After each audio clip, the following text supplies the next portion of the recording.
Greetings, and more greetings to you, good people. My name is DJ Oli, and welcome to Point 5 Creative Studios. Chitubu cha content, chitubu chisingapwe, chitubu chinonwa nemuno wese, chitubu chakavenekwa, chikawongororwa nana mazvikokota kunzi aiwaka. Chitubu ichi chine content iri healthy, content iri clean, content yakachena, yakakodzera kunge chikonsumwa nemunhu akaita kunge iwewe ndosoka uri panapa muzvara nhasi. So if it's your first time here, dzvanya subscribe button and the notification bell so that you don't miss out on any exciting content uploaded. Warwara here, washungurudzwa nemweya wetsvina, uri kutsvaga wekuroora kana kuti wekuroorwa naye, wakabirwa here, kana mhinduro yako iri hongu, yes, warangarirwa. St. Angel's Apostolic Church present crossover night with the Bishop Samuronda live in South Africa, 31st of December, time 8 p.m. till 6 a.m. Venue, Lord Kanyile Community Hall, Ivory 2 Midrand in South Africa. Healing and deliverance, plus one-on-one sessions available. For more information, please contact the numbers on your screen. Uyai tiyambuke tiri pamwe chete muchitima chemweya. Greetings, and more greetings to you, good people. My name is DJ Oli, and welcome to Point 5 Creative Studios. Chitubu che content, chitubu chisingapwe, chitubu chinonwa nemunhu wese, chitubu chakavenekwa, chikawongororwa nana mazvikokota kunzi aiwaka. Chitubu ichi chine content iri healthy, content iri clean, content yakachena, yakakodzera kunge chikonsumwa nemunhu akaita kunge iwewe ndosoka uri panapa muzvara nhasi. So if it's your first time here, dzvanya subscribe button and the notification bell so that you don't miss out on any exciting content uploaded. Asi kana wanga wagara uri mugaro wepanapa dango kutenda nekuita sei nekurumidza kubhadhara rendi. Thank you very much for supporting Point 5 Creative Studios. Right, anzi vakomana ava vauya nemutaktiki mutsva wekuba state land.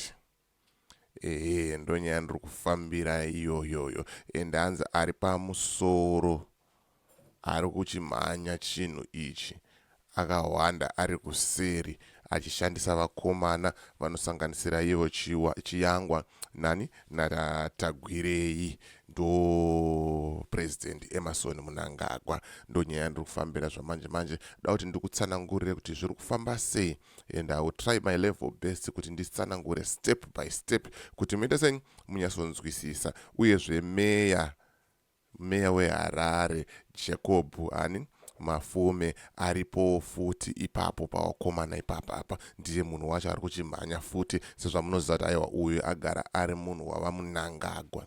Saka nyaya yacho yakati kurei, but I will try my level best kuti ndiite short and straight to the point kuitira kuti munhu wese akwanise kunzwisisa kuti zvinhu zvacho zviri kutangira kupi zvichienda kupi, zvakafamba sei, zviri kuita sei. Mawani zvamanje. Right, sadapenda munyaya yangu zvizere ndikuti kana une bhizimusi raunaro rauda kushambadzirwa, ndibate namba dzangu ndo dziri pascreen idzo. Kana une nyaya yauda kuti ndifambire, ndibate futi pasame namba ipapo. Handitika tofambira nyaya dzacho. Gwenzi rephytomed richiripo, harisi kupera zvekumhanya. Saka kana uri kuSouth Africa, bata namba dzakanzi South Africa idzo. Kana uri kuZimbabwe, wobata namba dzakanzi Zimbabwe idzo. Ndo vanhu vacho ivava vari kuita zvinhu vokuitira mudhiginyira wacho. Handitika. Right, I don't know how many of you still remember kuti pakatsva kumbare pakabuda nyaya yekuti hanzi mazigi vari kuchinja mari, saka isyndicate zvazoita sei zvazobudiswa pachena. Sezvamunoziva kuti handitaure nyaya kwandisina kuswera, da kuti ndikunzwisei that audio rakalika pakatsva kumbare, and then kuti nyaya yangu inyatsomeka sense tichienda kumberi. Ndo zvata tichiti patembe paine musangano ngochitaurwa nyaya yacho iyoyi. Saka zvinhu zvakawanda zviri kuitika, mufunge zvakawanda zviri kuitika. Vana mai mashingaidze vambozama kundifonera mheno kana vanga vambokubata imi. Ko zvinhu zvedu tichazviwana kupi? Zvinhu zvedu zvakatsva izvi tichazviwana kupi? Tine staff yangu yakatsva yakawandisa stereki, ndine mari inosvika kuma 50,000. Tine mikano yedu yataiita imomo. Aiwa, comrade inzwaika. Nyaya iri kuzikanwa kuti chii chakaitika, kungoti hatingazvirambi. Munoona pakataurwa nyaya ya last week chehuman vachitaura paya vakanzi kune vakanotaura kuti mari iri kuchinjwa kumbari, saka ndo pari kuitika nyaya dzakawanda. Kungoti pandiri ndiona kuti ndatora mirabatai makadaro ndo patiri kuti pakaitwa meeting yakaitwa last week iya pachinzi nyaya yemari yekuchinjwa yezig. Saka kuri kufungidzirwa kuti kumbare ukoko ndokuwa kuchiitwa zvekuchinjwa mari stereki. Saka hurumende kuti tingakubatsirei ipapo pari kunetsa kuti comrade vakatomboireiza nyaya iyi last week saka isindicate karakaitwa kutodzingwa kwatakaita kumusika kabisira kayo iri kunetsa nyaya yacho nekuti matauriro amuri kutoita zvokutoratidza kuti comrade kutodzingwa mumusika hapana patihanzi tidzokere mumusika. Saka zvinhu zvedu tichazviona kupi? Ndo patiri kuti zvichiwanikwa pari kutinetsei nyaya yekuchinjwa kwemari. Ndo nyaya iri kuitika nekuti right mazvinzwira mega uyo aizongowandawo zvake nekuti nyaya yekuchinjwa kwemari, but the truth of the matter ndezvekuti mukatarisa kumaraini kwenyu, mukatarisa munyika yezimbabwe, kune nzvimbo dzinonzi idzi nzvimbo idzi hadzife dzakaita sei dzakatengeswa. Nzvimbo idzi hadzife dzakaita sei dzakatengeswa, dzinenge dzichinzi anonzi mastate land, kuti ivhu kana kuti inzvimbo yehurumende. Saka zvaakuitika manje ndezvekuti vakomana ava vakuda kutengesa nzvimbo idzi, but kuti vadzitengese hadzitengeseke nenyaya yekuti chii ndehurumende nzvimbo idzodzo handitika. Saka da kukuudzai kuti mutactic wavari kushandisa kuti vatengese zvinhu izvozvo vari kuita sei. If you remember, pakambooma zvinhu munyika, zvinhu zvakaoma munyika to an extent yekuti Zimbabwe yaisakwanisa kana kutombokwereta mari kunze kwenyika, yaisatombokwanisa kukwereta mari kunze kwenyika. Hanzi zvakazoitika manje, Tagwirei nevamwe vake, Kuda Tagwirei nevamwe vake ndo vakapa government mari. Vapa government mari, vakweretesa nyika yeZimbabwe. Ukakweretesa nyika, pane anonzi treasury bills. Treasury bills ndo amuri kuona apo pascreen apo kuti hanzi treasury bills in Zimbabwe are a short-term securities that the government uses to borrow money from the market.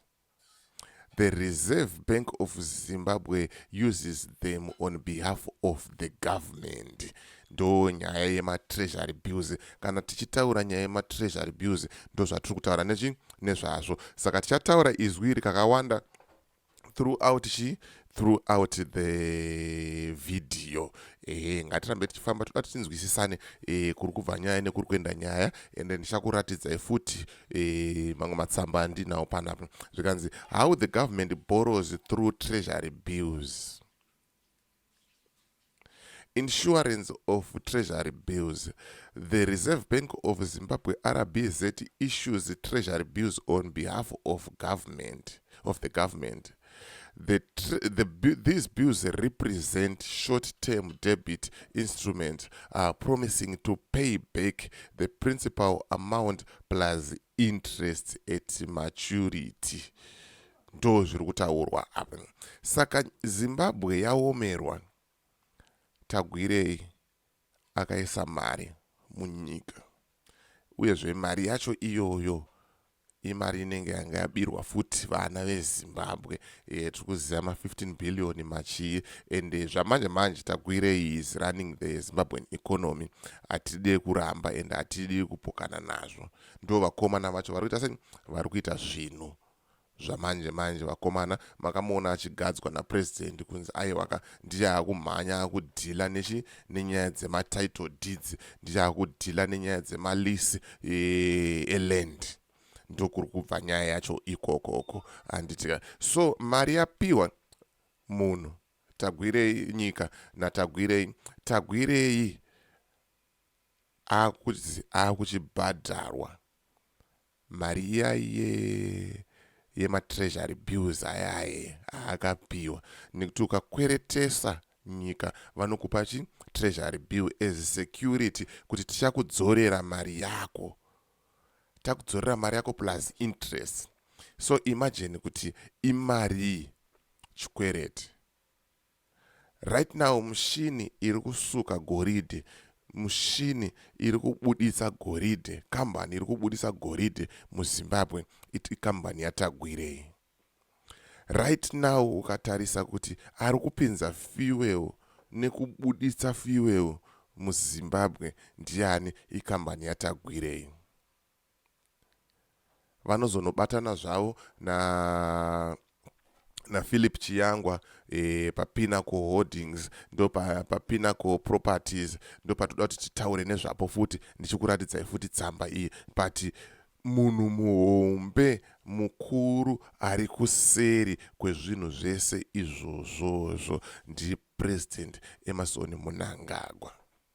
Saka chiri kuitika manje ichi ndechekuti hurumende yakuchitaura kuti takuda kudzorera, takuda kukombatseta mari yatakakwereta, but kuti tizviite izvi takuita sei? Hatina mari. Saka toita sei kana tisina mari? Takuchipa ma-state lands aya kune vanhu vakatiita sei? Vakatikweretesa mari.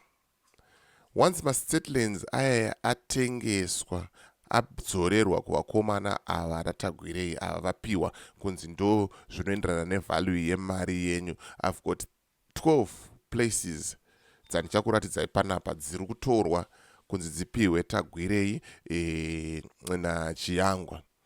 But muchaona maproperties aya apiwa, vamapiwa kudaro maland aya vachamatengesera kumaChina.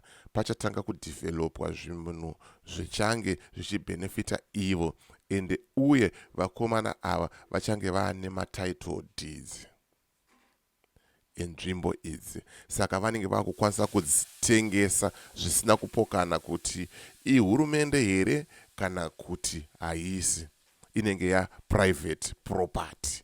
Ndo kazheti kari kuitwa pa. Ndosaka muchiona Mnangagwa akagadzani Tagwirei.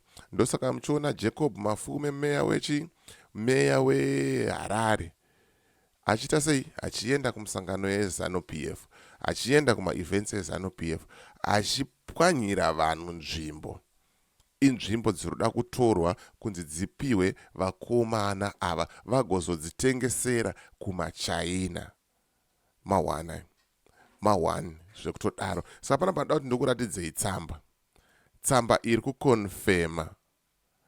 kukonfema kuti kuti aiwa hurumende yakuda kukombanseta, yakuda kudzorera zvakaita sei? Zvakatorwa chikwereti chiya. Inyaya hombe. I think I've tried my level best to explain kuti even mwana mudiki, even mwana akaita sei anokwanisa kunzwisisa mamiriro akaita nyaya iyi. Nyaya iri kutonetsa zvekutodaro,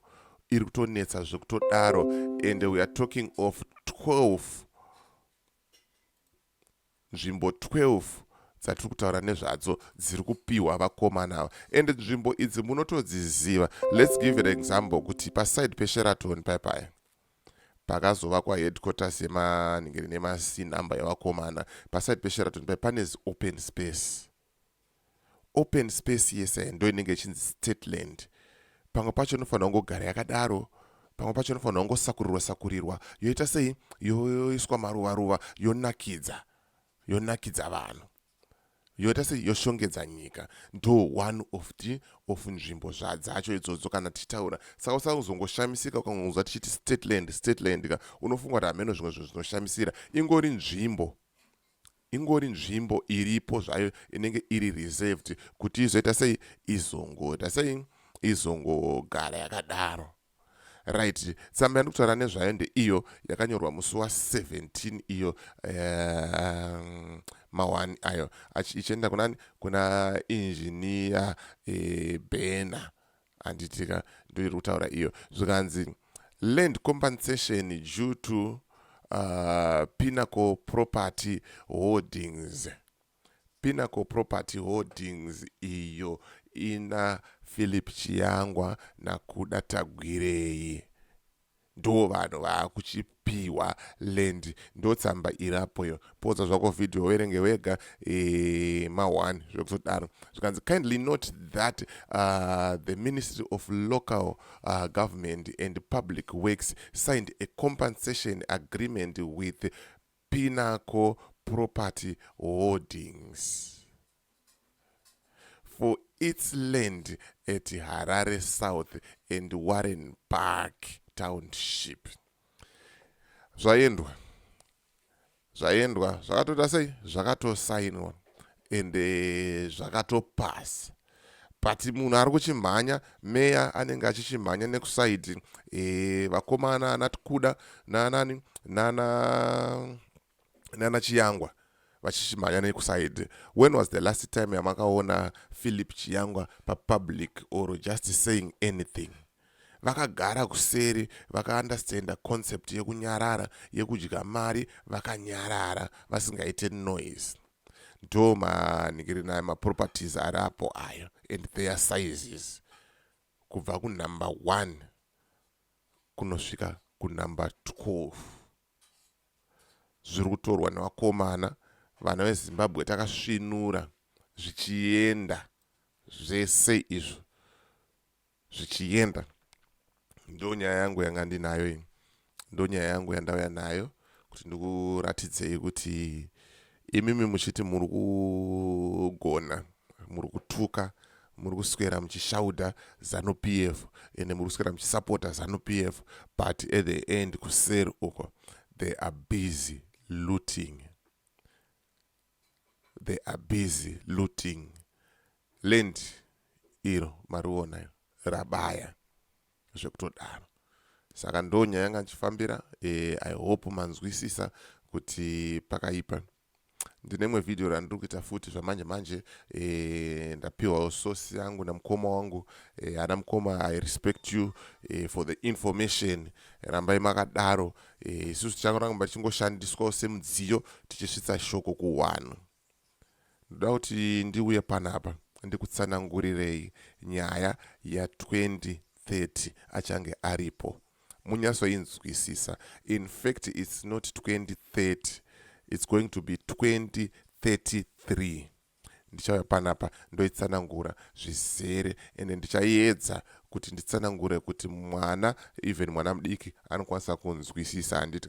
So ndonyaya yanga ndichifambira nayo zvamanje manje. As for me, DJ Wally and the rest of the crew behind the scenes, it's bye for now. And musakanganwe kusubscribe mahara. Uye zvakare manheru anhasi musakanganwe. Ndichange ndina baba vangu comrade tichikurukura kuti zviri kuitwa navaMnangagwa zvakaipire chii kuvana vavo kana vazobva pachigaro, kana kuti kana vazoshayika vachasara vachiita sei. Saka make sure na 8 o'clock unenge uri panapa, will be live streaming tichita sei, tichionesana. So as for me, DJ Wally and the rest of the crew behind the scenes, it's bye for now. Ngatisangane muvideo rinotera.